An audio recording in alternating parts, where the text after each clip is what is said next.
Escaping the Matrix, the art of waking up. Prologue, the sleep of the modern world. You wake up. Before your first breath, your hand reaches for a phone. A screen lights your face. A world of noise floods in. Notifications, messages, opinions, wars, trends. Your mind is already full before you even open your eyes. You scroll without thinking. One video becomes 10. 10 becomes an hour. You tell yourself you're just catching up. But what you're really doing is falling asleep. The world today doesn't put you to sleep with darkness. It puts you to sleep with distraction. It doesn't chain you. It entertains you. It doesn't silence you. It overwhelms you. Every app, every feed, every flashing light was built to steal a second of your attention. And those seconds became your life. You eat while you work. You text while you walk. You listen but you don't hear. You look but you don't see. We call it progress.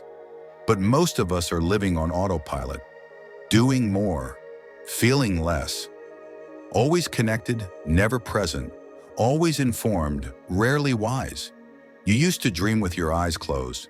Now you dream with them open, staring at a screen. Somewhere along the way, we confused movement with meaning. We started running faster but forgot why. We filled every silence with noise, and in the process, we lost ourselves.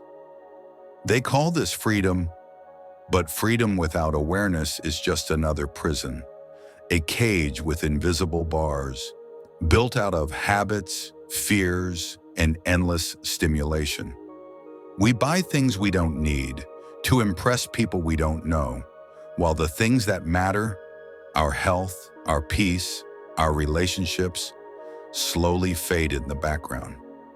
We are living in a world where success is measured in numbers, not in depth, where busy has become a badge of honor, and where silence feels uncomfortable because silence reveals the truth. Look around. Everyone is chasing something. Likes, followers, money, status. But very few are chasing clarity. Very few are chasing peace. The system we live in rewards distraction. It feeds on your attention. Every scroll, every click, every purchase is energy exchanged for emptiness. And the longer you play, the more the system wins. You've felt it before. That quiet whisper inside you saying, "This can't be it." The feeling that life has become a loop, that you're repeating days instead of living them. That whisper is your awakening. It's the part of you the Matrix fears most, the part that remembers.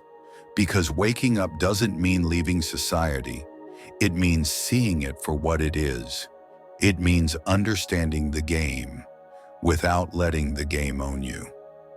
Maybe you've noticed, you spend more time talking to a device than to your own thoughts. You know more about celebrities than about yourself. You scroll through other people's lives while your own quietly waits for you to return. That's the Matrix, not a movie, a mindset, a program that runs on your inattention. And the truth is, no one built it to trap you. You built it with every unconscious choice. Every time you avoided silence, every time you traded reflection for reaction. But here's the good news. If you built it, you can unbuild it. If you fell asleep, you can wake up. If you gave away your attention, you can take it back. It begins small. It begins now. A deep breath, a single question. What am I feeding with my time? The moment you ask that question, the code begins to break. You start to see through the illusion. You realize you were never powerless, just distracted. So take a breath. Feel the air filling your lungs. That's life, real, unfiltered life, reminding you that you're still here. This is your moment of awakening. Not tomorrow, not someday, now. Welcome to the art of waking up. Welcome to the beginning of freedom. Act 1, the cage we don't see. You wake up every morning thinking you're free. You can go anywhere, buy anything, speak your mind. You have choices, right? But look closer. Most of what we call choice isn't choice at all. It's a reaction, a reflex, a habit written by someone else's hand. You wake up and check your phone because that's what everyone does. You work a job that drains you because that's what adults do. You chase goals you don't even remember choosing because that's what success looks like. We call it normal, but normal isn't freedom. Normal is a cage that feels comfortable. This cage doesn't use locks or guards. It uses comfort, comparison, and convenience. It keeps you moving but never arriving, busy but not growing, connected but not fulfilled. The matrix is not a place, it's a pattern. It's the voice that says, "I'll start tomorrow. I'm too tired. Everyone else is doing it. That's just the way it is." It's the autopilot running your mind while your soul waits quietly in the back seat. We are creatures of habit, and the system knows it. It doesn't need to control you. It just needs to keep you comfortable enough not to question. Scroll, work, consume, sleep, repeat. That's not living, that's existing. And existence without awareness is sleep. But you can feel it, can't you? That quiet emptiness between one day and the next. That moment when the noise fades and a whisper asks, "Is this all there is?" That's not despair. That's the sound of your awakening. That's your soul knocking on the door of consciousness. Most people ignore that whisper. They turn the volume up. They fill the silence with more noise. Music, news, notifications, anything but truth. Because truth is uncomfortable, and comfort is addictive. Comfort tells you you're fine where you are. Truth tells you you're capable of more. Look around. Cities full of people staring down at glowing rectangles, eating lunch alone, living for the weekend, buying happiness one parcel at a time. We live in boxes, work in boxes, scroll through boxes, and dream of breaking out, but rarely do. We think the prison is out there. Governments, corporations, institutions. But the real prison is here, inside the mind. Every time you trade presence for distraction, you tighten your own chains. It's not evil, it's just inertia. The world has momentum, and it's easier to go along than to stop and turn around. But here's the paradox. The same mind that built your cage also holds the key. The system can influence you, but it can't own your awareness. That part is untouchable unless you give it away. The moment you remember to pause, to breathe, to ask why, you step outside the loop, even for a second. And in that second, you are free. Freedom doesn't mean escaping society. It means escaping unconsciousness within society. It means walking through the same world with eyes that truly see. You can still have a job, a phone, a routine, but now they serve you, not the other way around. That's the secret. You don't have to leave the matrix to escape it. You just have to wake up inside it. The walls of this invisible cage are made of three things: fear, distraction, and repetition. Fear keeps you small. Distraction keeps you blind. Repetition keeps you asleep. Break one, and light enters. Fear loses power when faced. Distraction fades when ignored. Repetition ends when questioned. Ask yourself, why do I do what I do? Who taught me this rhythm? Who benefits when I'm too tired to think?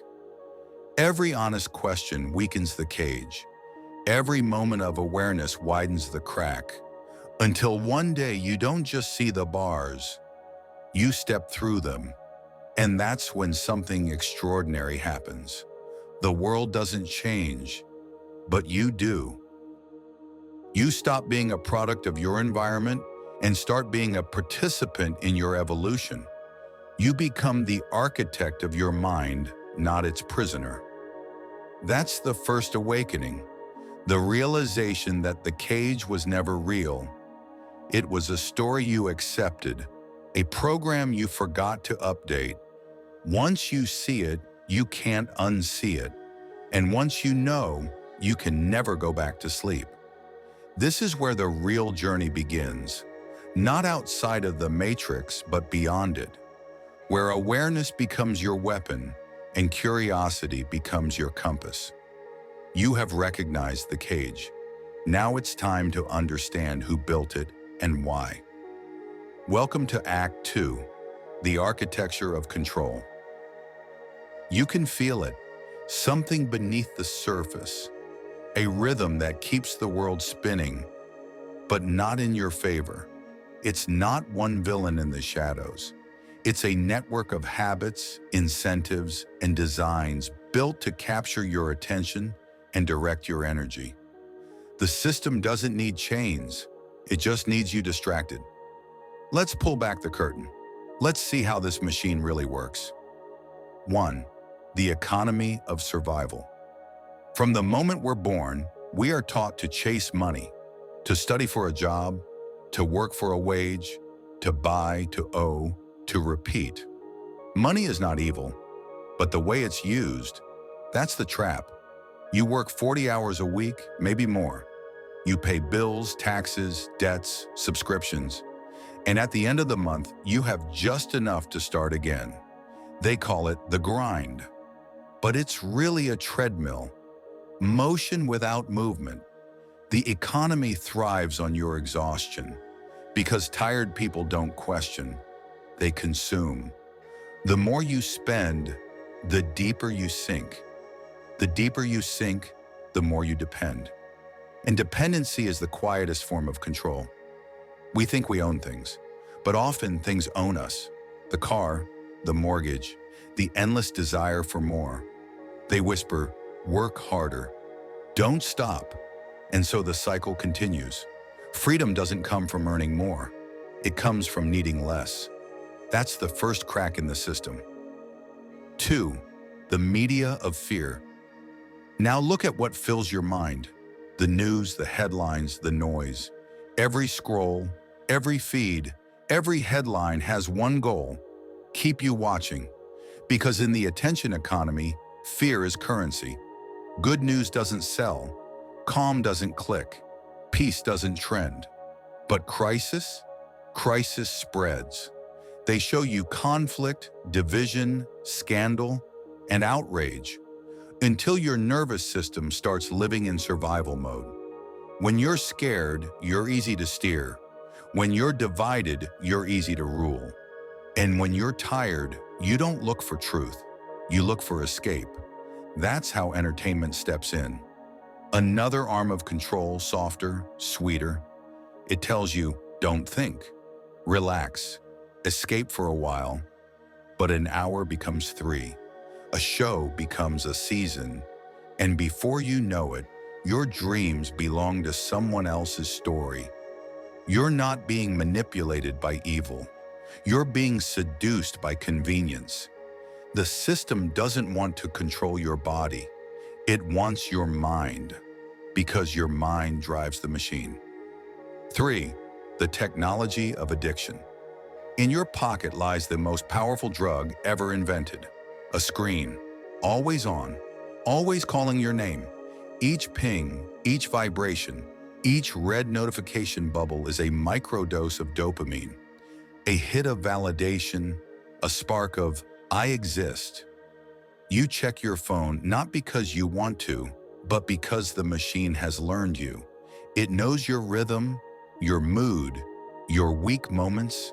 It knows when you're lonely, when you're bored, when you're anxious, and it feeds you exactly what keeps you scrolling.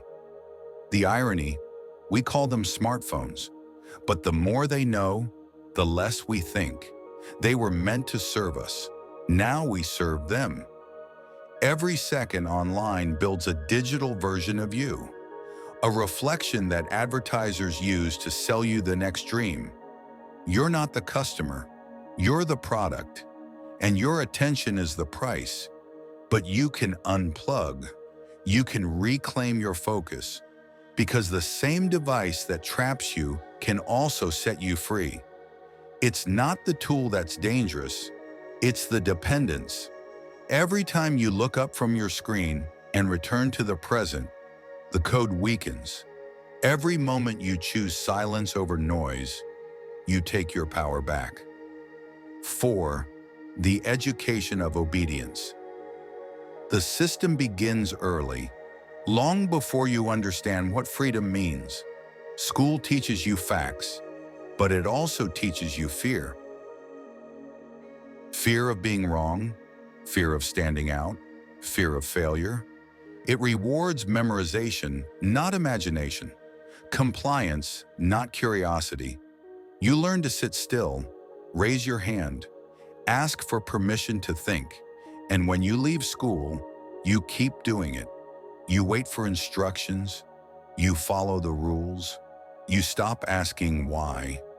But the greatest minds in history, the innovators, the healers, the visionaries, were all rule breakers. They asked, what if there's another way? We've built a world that values obedience over originality, but obedience builds followers.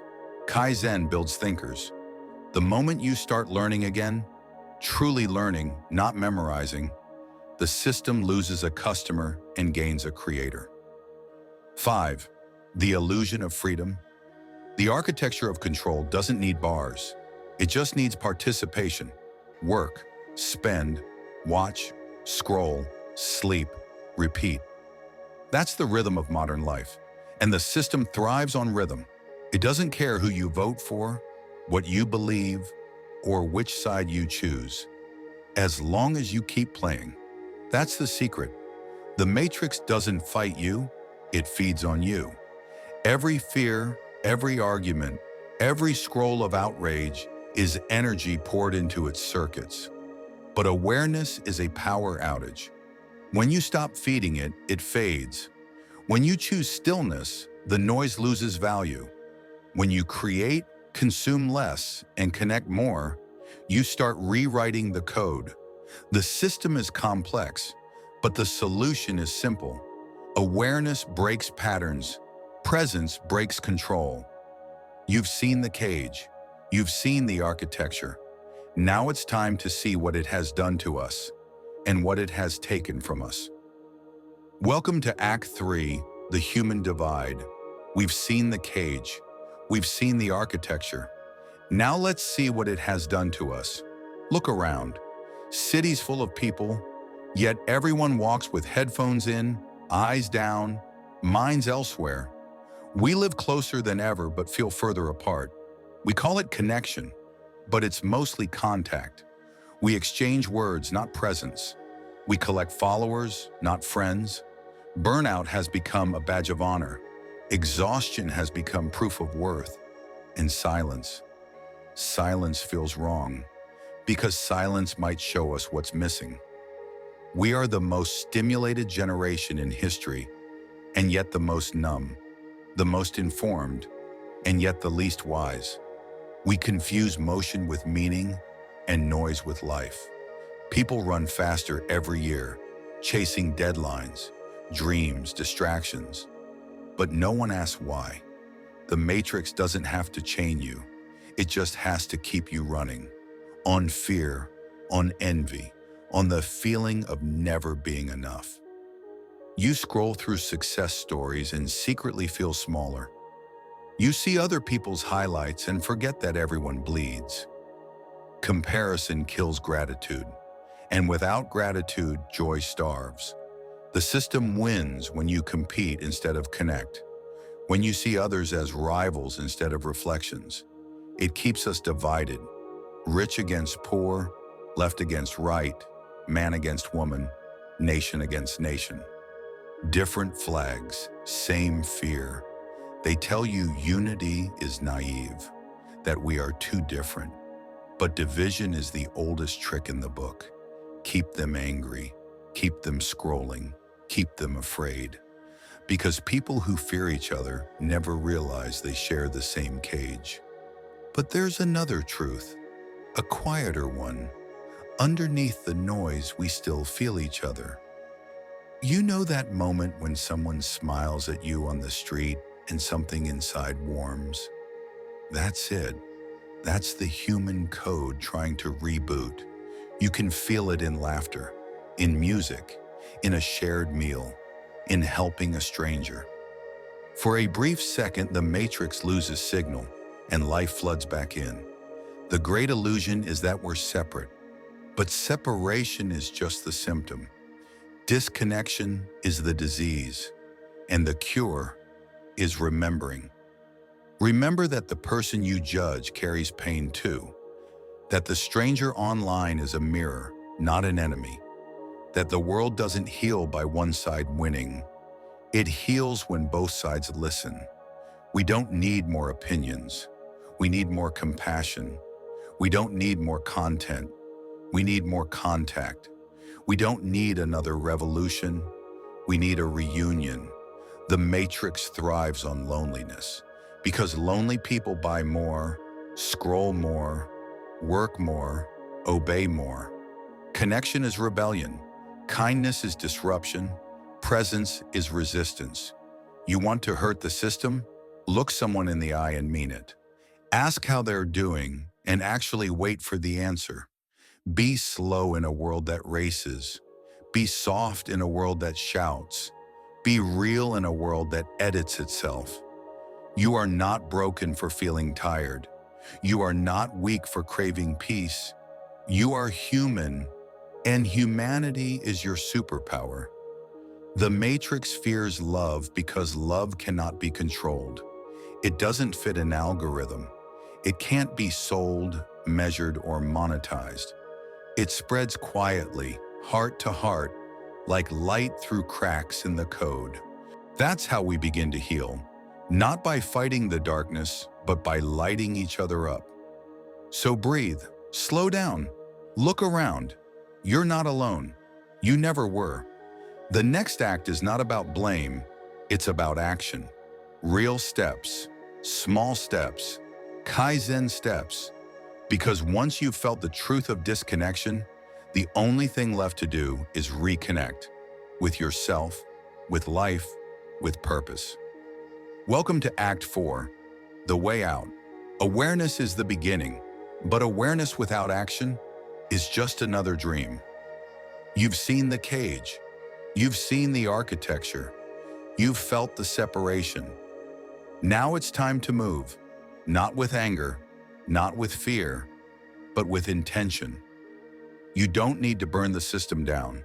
You just need to stop feeding it. The matrix doesn't collapse in violence. It fades in silence. When you stop playing its game, it loses its power. Freedom is not a single leap. It's a series of small steps, tiny shifts in awareness, repeated every day. That's Kaizen, the art of continuous improvement, the practice of becoming 1% freer each day. The way out is not complicated, it's consistent. 7 steps, 7 daily acts of rebellion, each one small enough to do, each one powerful enough to change everything. Step 1, awareness. 10 minutes of silence. Every day. No phone, no music, just you and your breath. At first it will feel uncomfortable. You'll reach for distraction. Your mind will scream for noise. But stay.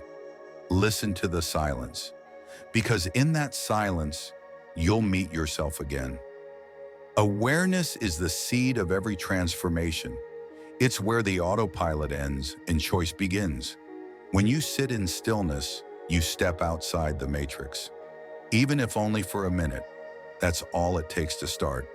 Step 2, health. A tired mind can't wake up. A numb body can't feel free. The system feeds you sugar, screens, and stress. It sells you comfort that slowly kills you. But your body is your temple, your antenna to higher awareness. Eat food that's alive. Drink water. Move every day. Sleep enough. You don't need a perfect diet.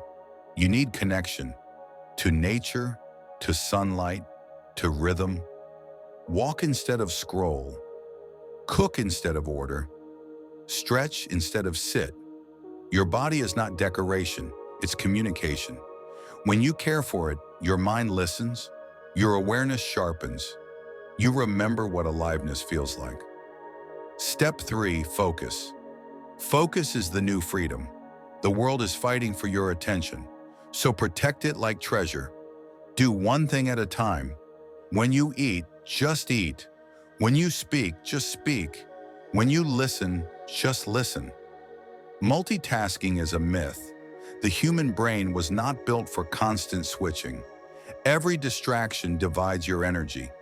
Every time you choose single focus, you reclaim a piece of your mind. Turn off notifications. Put your phone in another room. Set time for deep work and deep rest. Freedom is not the ability to do everything. It's the ability to give your full attention to one thing. Step 4. Learning information is everywhere. Wisdom is rare. The matrix keeps you entertained. It feeds you content that feels like knowledge, but changes nothing. So learn with intention. Read books. Ask questions. Challenge assumptions. Every page you read is a brick removed from the wall. Every question you ask is a spark in the dark. Knowledge without application is vanity, but knowledge applied, that's evolution. Study yourself the way the system studies you. Understand your triggers, learn your patterns, observe your thoughts. The more you learn yourself, the less the matrix can learn you. Step 5, connection. Connection is oxygen for the soul. Have one real conversation every day, not online, not through text. Real voice, real presence.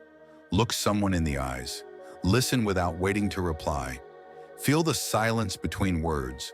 Loneliness is the disease of our time, but it's not cured by crowds. It's cured by authenticity. When you connect heart to heart, you remember who you are, and the matrix, built on separation, starts to crumble. Don't underestimate kindness. A single act of genuine care ripples through the collective. That's how revolutions begin. Step 6, creation. You were born to create, not just consume. Write, paint, sing, build, cook, garden, design, whatever makes you feel alive. Creation is the opposite of control, because when you create, you tap into the infinite. You don't need talent, you need presence, because creation is meditation in motion. Each time you make something real, you prove to yourself you're not a machine. Consumption empties, creation fills. And a world full of creators is a world the matrix cannot own. That's how we begin to heal, not by fighting the darkness, but by lighting each other up. So breathe, slow down, look around. You're not alone. You never were. The next act is not about blame, it's about action. Real steps, small steps, Kaizen steps. Because once you've felt the truth of disconnection, the only thing left to do is reconnect with yourself, with life, with purpose. Welcome to Act 4, the way out. Awareness is the beginning, but awareness without action is just another dream. You've seen the cage, you've seen the architecture, you've felt the separation. Now it's time to move, not with anger, not with fear, but with intention. You don't need to burn the system down. You just need to stop feeding it. The matrix doesn't collapse in violence, it fades in silence. When you stop playing its game, it loses its power. Freedom is not a single leap, it's a series of small steps. Tiny shifts in awareness, repeated every day. That's Kaizen, the art of continuous improvement, the practice of becoming 1% freer each day. The way out is not complicated, it's consistent.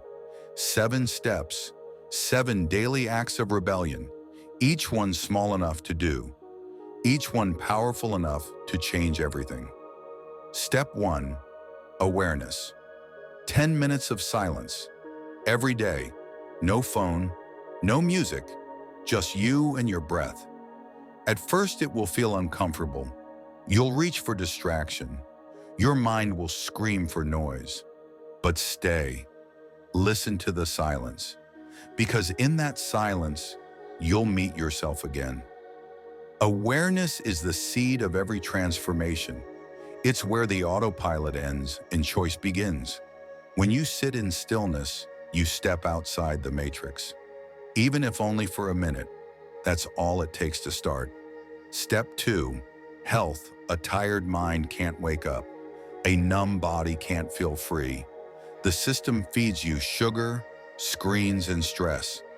It sells you comfort that slowly kills you. But your body is your temple, your antenna to higher awareness. Eat food that's alive. Drink water. Move every day.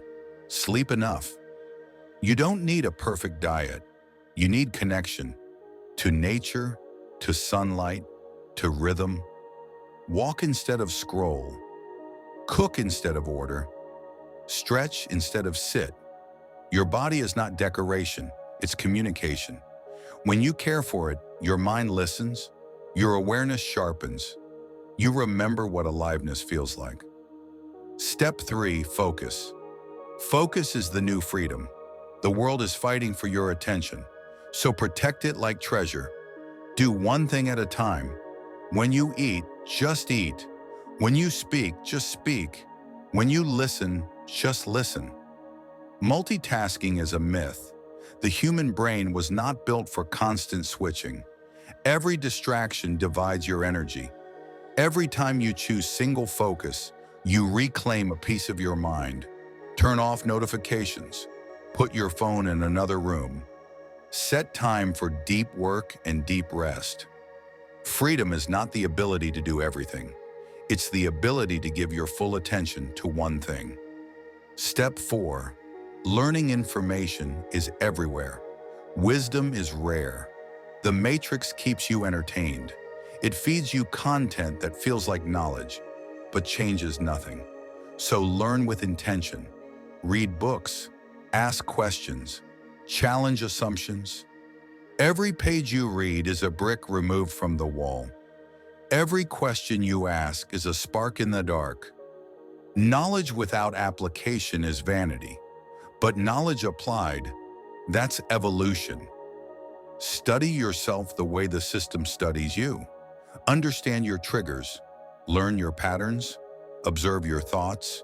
The more you learn yourself, the less the matrix can learn you. Step 5. Connection. Connection is oxygen for the soul. Have one real conversation every day, not online, not through text. Real voice, real presence. Look someone in the eyes. Listen without waiting to reply. Feel the silence between words.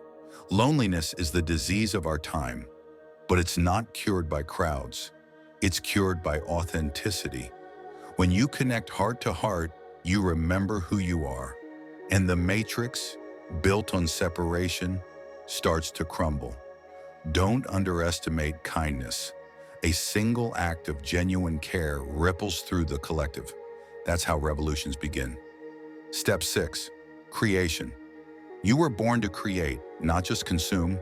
Write, paint, sing, build, cook, garden, design, whatever makes you feel alive. Creation is the opposite of control.